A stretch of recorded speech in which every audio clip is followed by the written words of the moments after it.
Hi guys, Scotty here with another DBZ Dokkan Battle video for you. In this video we're going to be looking at how you can beat Seriously Serious 2 Stage 5, and we're going to be getting it done with a full roster of Time Travelers mission category units. So we're going to be up against Super Saiyan God Vegeta here. This is going to be a two-phase fight. We'll be facing off against Super Saiyan God Vegeta, the villainous version first, and then we'll go to Super Saiyan God Vegeta in the second half. But let's get started here. This is going to be our team. We're going to be relying on STR Daima Super Saiyan 4 Goku a lot to do a huge amount of our damage. He just is a very, very hard hitter. Fantastic in slot 1, so we're going to be bringing 2 of them. He can pretty much sit slot 1 for this entire fight without any issue, so very safe slot 1.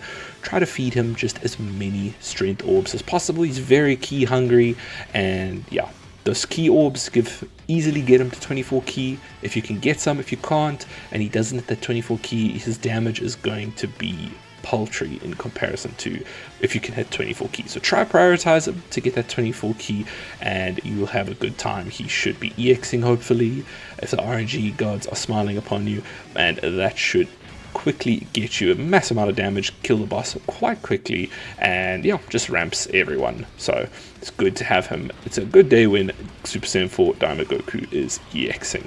But we've also got Tech Vegeta on here as well, and again, as long as you're getting over 23 ki with him, which is not difficult with Vegeta, it's even easier with Vegeta, he should be good with his damage reduction that he gets after the 23 ki, so make sure you're giving him ki as well. It's a bit of a ki hungry team.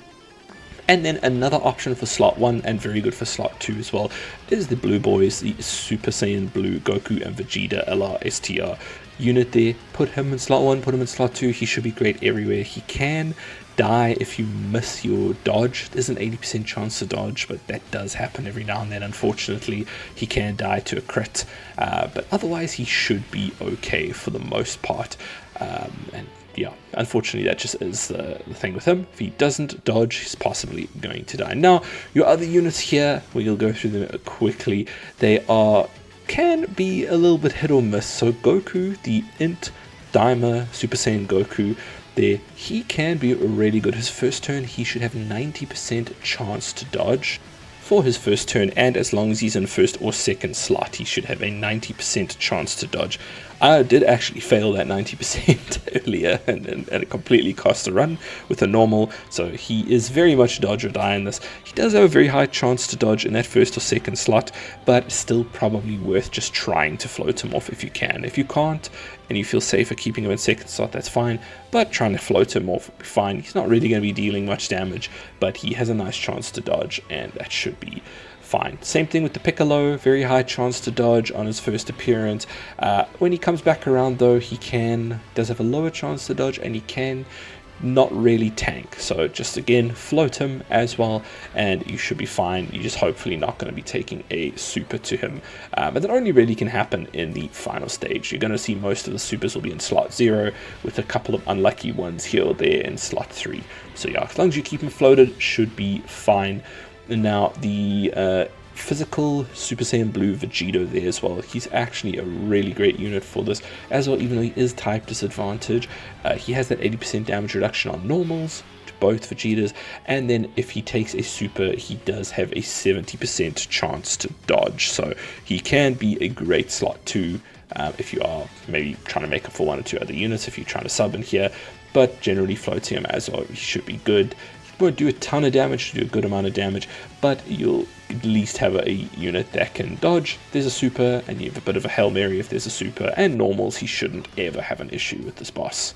Sorry, just want to correct that quickly. It's a high chance of evading the enemy. So physical Vegeta has a 50% chance of evading the super attack unless you are below 70% HP. Then you get the 80% chance to dodge. So sorry, that's where I was getting in. So yeah, just he can take a super and he can die. It can happen. Yeah, I've been babbling so long about the units. It looks like the boss is almost dead. He is going to be doing a 4.64 million super once per turn, and he can get an attack plus 10% with each attack received up to 50%. So he starts hitting pretty hard. It's nothing too easy, but yeah, we're going to jump ahead here quick. Well, we're not jumping ahead, we are actually going into the second part of the boss here. So Super Saiyan God Vegeta here, we're going to have a 1.98 mil super twice per turn. He gets an attack plus 10% with each attack received, up to 50%, attack plus 5% with each attack performed, up to 60%, and he has a high chance of performing a critical hit when attacking. So that is quite scary. He's going to be ignoring defense, and he gets a multiplier for the amount of damage he's going to do. So he can build up, he can hit very, very hard. So we want to be popping actives for the Super Saiyan 4 Dimers, for the Tech Dimer Vegeta as well. Any actives we have, we want to be popping them, and we just want to really hopefully be getting some EXs out from the Dimers to just finish this out, do a huge amount of damage. This Vegeta doesn't have a ton of health. I think it's around 430 mil HP or something, so he's not hugely tanky, so he can be chunked down pretty hard by the Super Saiyan 4 Dimers. So that's what we're going to be trying to do here, and just positioning our units right, using as many of our actives as possible, and chunking the boss down majorly. But that should be everything you need to beat this. Hopefully you have these units, you can do it. Not that difficult of a mission, I found. Nothing like the previous one where you needed hyper-specific Saiyan Saga units. Anyway, no point in complaining about that. But I'll leave you with the rest of the fight. I hope this helped. Thank you so much for watching, and I will check you guys in the next one. Cheers.